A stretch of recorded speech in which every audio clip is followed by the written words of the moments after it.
விக்ரம் பிரபு 25 படம் நடிச்சிருக்காப்லையாம். செம்ம ஷாக்கிங்கா இருக்குதுங்க. கும்கி ஞாபகம் இருக்கு. இவன் வேற மாதிரி. அப்புறம் கொஞ்சம் படங்கள்லாம் ஞாபகம் இருக்கு.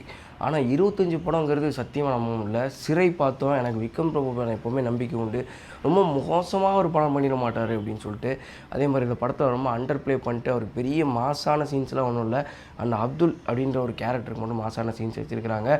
ஒரு விசாரணை கைதிய எஸ்கார்ட்டுக்கு அழைச்சிட்டு போயிட்டு வராரு. இதுக்கு நடுவுல என்ன நடக்குது அப்படிங்கிற மாரி கதை போகுது. ஸோ இந்த மாதிரி ஒரு கோர்ட் அப்படின்னு ஒரு தெலுங்கு படம் ஒண்ணு பார்த்துருப்போம். கிட்டத்தட்ட அந்த படமும் இந்த படமும் ஒரே மாரியான ஒரு சாயல் தான்.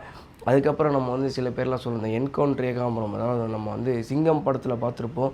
நம்ம விவேக் வந்து ஒரு விசாரணை கைதி அழைச்சிட்டு போயிட்டு அவன் படுத்துற பாடு அப்படின்ற மாரி. ஸோ அந்த மாதிரி அது காமெடியா இருந்தாலுமே அதோட லைன் கிட்டத்தட்ட அது மாரி தான்.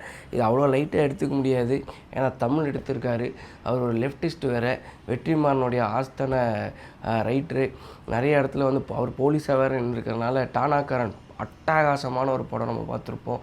செம்மையா பண்ணியிருப்பார் லாலு அந்த படத்துல. ஸோ அதெல்லாம் நமக்கு ஞாபகம் இருக்கு. நல்ல எஃபர்ட் விக்ரம் பிரபு அந்த படத்துலேயும் பயங்கர எஃபர்ட்டு.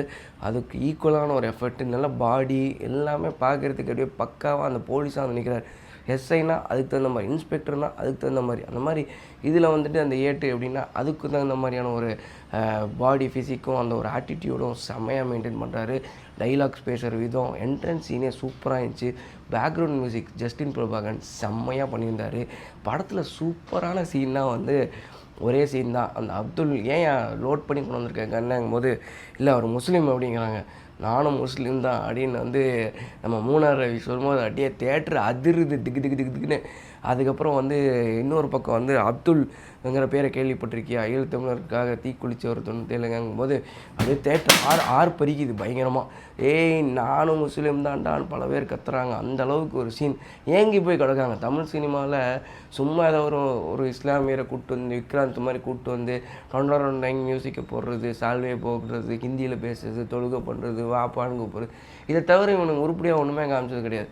அவங்க ஒரு நார்மல் லைஃப் தான். எல்லாம் நம்ம ஃப்ரெண்ட்ஸ் எல்லாம் இருக்காங்க இல்லையா, அவங்க வீட்டில் தமிழ் பேசுவாங்க, நம்மள மாதிரி இருப்பாங்க.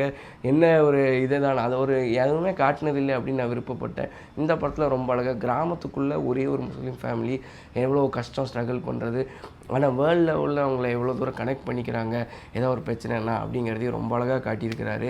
ரொம்ப நல்ல விஷயம். இந்த மாதிரி விஷயங்களை என்கரேஜ் பண்ண வேண்டிய விஷயம். படம் ஓவராலாக பார்த்திங்கன்னா நிறைய இடத்துல இந்த பொண்ணு எதுக்கு வீட்டில் போட்டு கொடுக்கு, எதுக்கு பஸ்லேருந்து ஓடி வருது, இவன் எதுக்கு ஓடி போகிறான், ஏடா பதட்டத்திலே இருக்கீங்க அப்படிங்கிற மாதிரி ஒரு சீன் இருந்தாலும் இந்த படம் இந்த வருஷத்தோட எண்டில் ஒரு அருமையான படம் பார்த்த ஒரு திருப்தி எனக்கு இருக்குது. சிறை எனக்கு பிடிச்சிருந்தது. நீங்கள் படம் பார்த்துருந்தீங்கன்னா உங்களுக்கு பிடிச்சிருந்ததா, என்ன பிடிச்சிருந்துங்கிறதையும் கமெண்ட்